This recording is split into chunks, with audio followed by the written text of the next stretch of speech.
My name is Rusty Burge, and I'm here with Firth today. We're going to talk about some basic voicings for the vibraphone.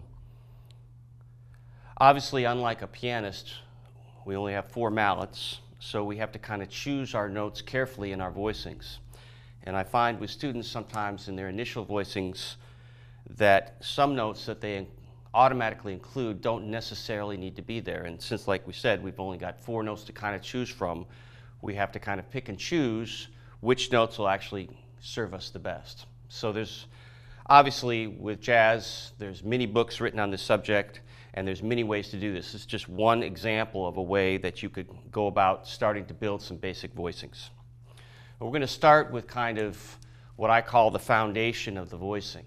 And in most jazz voicings, you can use, if you have mostly 7th chords, dominant chords, major chords, and minor chords as a basic start, then we're going to use the 7th and the 3rd as our kind of the concrete bottom of our voicing. And you'll notice that that does not include the root. And I think that's one thing that definitely happens with students. They include the root in every chord.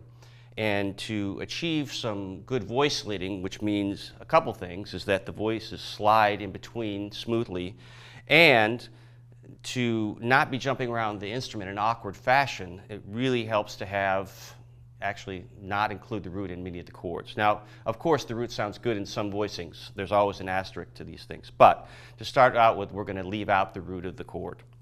So I'm going to use a C minor 7 to start this whole process. That would be C, E flat, G, and B flat. So if I take out and I just use my 7 and 3, I've got these 2 notes on the bottom, a B flat, the 7th, and an E flat, the 3rd. Those 2 notes will represent kind of, like I said, the base, the foundation of which we can build other notes on top.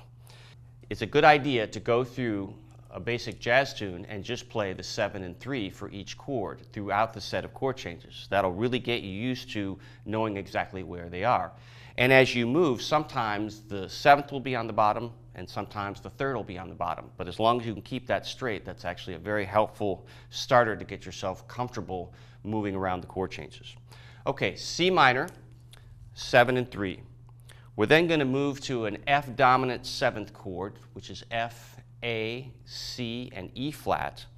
And so we're going to pick out both the 3rd and the 7th of that chord. So if I take these 2 notes from my C minor, B flat and E flat, then I'm going to move it down. I'm going to keep the top note and play A and E flat. That is the 3rd and the 7th. So what happened is the 7th and the 3rd switched as we moved the voicing down. Okay, so to hear that. Now we're going to go to a B flat major 7. Same process, 7 and 3. So the B flat major 7 is B flat D, F, A natural. And I'm using the A, the 7th, and the D, the 3rd. Okay, so you can hear the whole progression. This is a basic 2-5 change used a lot in traditional jazz tunes, standards, all the way through. So C minor 7, F7 dominant, B flat major 7. Okay, this kind of gives us a foundation of what we can build some other notes to choose on top. And as you noticed, I can do this real easily and move. The idea about good voice leading and voicings in general is that in a jazz tune, you're going to be moving around a lot. The chords are going to be going by somewhat quickly, especially in fast tunes. You're going to want to use the least amount of motion possible. That allows you to miss less notes, to not have awkward voicings, not be jumping around. Overall, it just looks more fluid, it's easier to do. Okay, let's build something on top of that voicing. For the C minor 7, we're going to add the 5th on top. Now we've got a 3-note voicing. So we have the 7, the minor 3rd, and the 5th, the G. Now for the F dominant 7, I'm going to drop the 2 just like before, but I'm going to hold that G. That becomes F dominant 7th with a 9th added.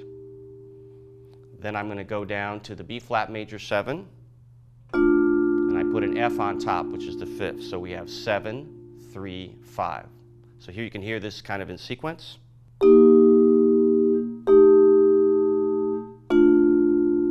Okay. I don't have to move much to get where I need to go. All right, let's add a top note so we actually have 4 full voices. Go back to the C minor 7. Now I have 7, minor 3rd, 5th, and a 9th on the top. It's a nice open sound. As I said earlier, no root. We don't need it. So here's the root. Now you can hear that. Obviously, if you have a bass player, they'll be playing the root. And sometimes, after you've done these chords enough, you can just kind of hear the root in your head. So we added a 9th on the top.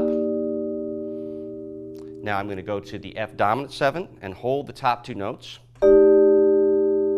So we have 3, 7, 9, and now we have 13 on the top. Real nice chord. Okay, then let's move on to the B flat major 7. Going to pretty much just move a few things. So we go down to the A and D in our left hand, and then we move everything down by a step in our top hand.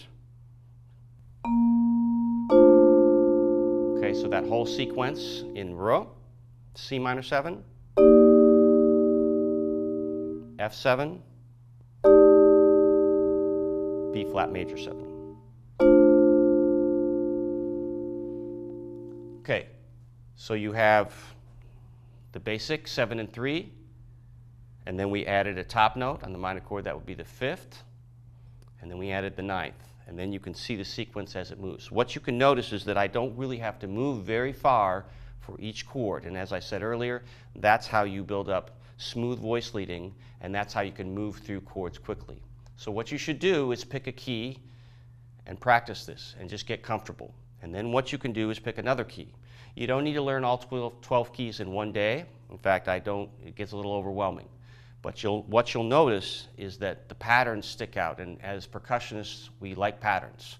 So once you get used to the patterns, it's very easy to follow those patterns.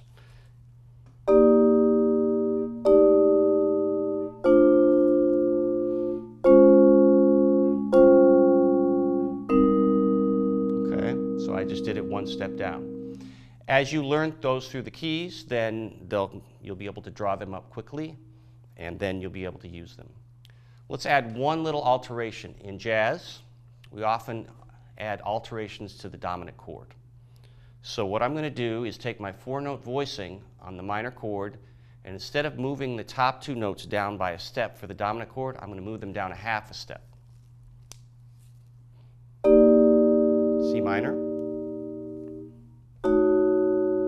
F7, flat 9, flat 13, and then to the B flat major 7. So as you can see, altering the dominant chord is actually quite easy because I've just moved my right hand down by a half step. So I'm going to play both sets of chords so you can hear the difference.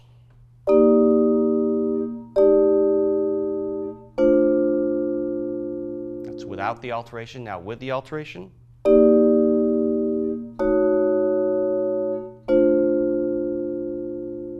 So as you get deeper into jazz, you're going to want to try to find some of these color notes on the dominant chords especially, on other chords as well, but especially dominant chords. And this is a good way through your voicing to find those alterations quickly. Now there's obviously many variations of that, but that'll get you started. So you go through the whole sequence of these in different keys and just do them without altering the dominant chord, and then you can switch over to altering it. All right, this will get you started with voicings. Remember, get the 7 and 3, the 2-note concrete voicing on the bottom first before you start adding the other things.